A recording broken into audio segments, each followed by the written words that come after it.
ডিম একটা হোক কিংবা দুইটা, মজাদার এই রেসিপিটা যে 10 মিনিটের মধ্যে তৈরি কইরা খাইতে পারবেন, এটাই তো আসল কথা। তো এর জন্য আমি এখানে নিয়ে নিয়েছি দুইটা ডিম। আপনারা চাইলে একটা কিংবা দুই তিনটা যতটা মন চায় ততটাই নিতে পারেন। ডিম দুইটা খুব ভালো মতো একটা বাটির মধ্যে আমি নাড়াচাড়া দিয়ে মিশাই নিলাম। এবার আমি ফ্রাই প্যানে দিয়ে দিলাম অনেকটা পরিমাণ তেল। আর আজকের তেল দেওয়াটা কিন্তু অনেকটা ডিজাইন হয়ে গেল। যাই হোক গাইস, এবার আমি গরম তেলের মধ্যে দুই তিনটা শুকনা মরিচ ভেঙে দিয়ে দিলাম। সুন্দর একটি ঘ্রাণের জন্য একটি এলাচ, একটি দারচিনি আর একটি তেজপাতা দিয়ে দিলাম। অনেকটা পরিমাণ পেঁয়াজ আমি কুচি করে রেখেছিলাম। কুচি করা পেঁয়াজ আর কাঁচা মরিচ দিয়ে সবগুলো খুব ভালো মতো নাড়াচাড়া করে নিব। এইবার এখানে দিয়ে দিব আদা রসুন বাটা।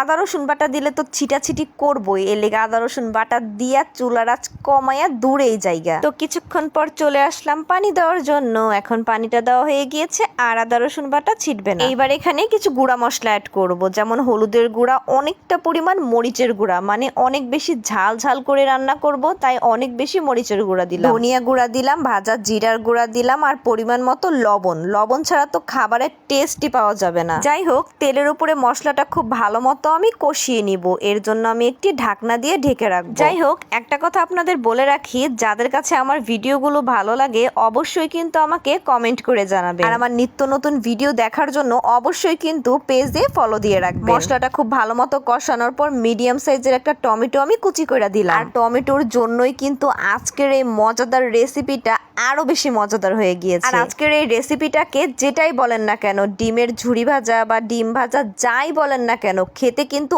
অসম্ভব লেভেলের মজা। আমার যখন কোনো কিছুই খাইতে মন চায় না, তখন আমি 10 মিনিটের মধ্যে এই রেসিপিটা তৈরি করে খাই, কারণ এটা খাইতেও অনেক মজা আর বানাইতে তো 10 মিনিট লাগে। এইবার আমি ফাটায় রাখা ডিমটা দিয়া একদম নাড়াচাড়া শুরু করে দিব, মানে নাড়াচাড়া আর বন্ধ হয়ে রাখবো না। আমার মতো এত সহজ সহজ রেসিপি আপনাকে কেডা দিব কন্ত?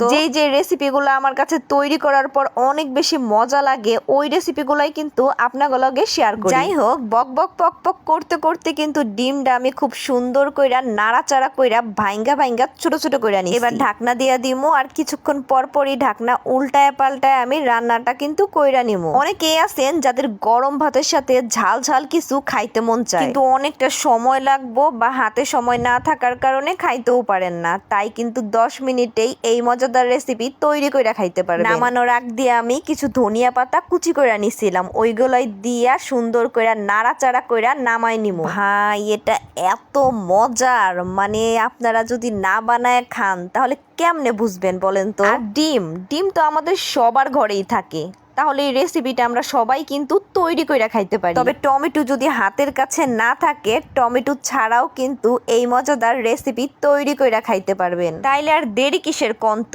শুধু নিজেরই যদি খাইতে মন চায়, চট কইরা উঠা একটা ডিম দিয়েই বানায় খায়া দেখেন। আর আমার মতো যদি ঝাল পছন্দ করেন তাইলে তো আর কথাই নাই। আর এত ঝাল হওয়ার পরেও কিন্তু আমি কাঁচা মরিচ ডইলাই খাইতাছিলাম। আজকে এখানেই শেষ করছি। সবাই ভালো থাকবেন, সুস্থ থাকবেন। আল্লাহ হাফেজ।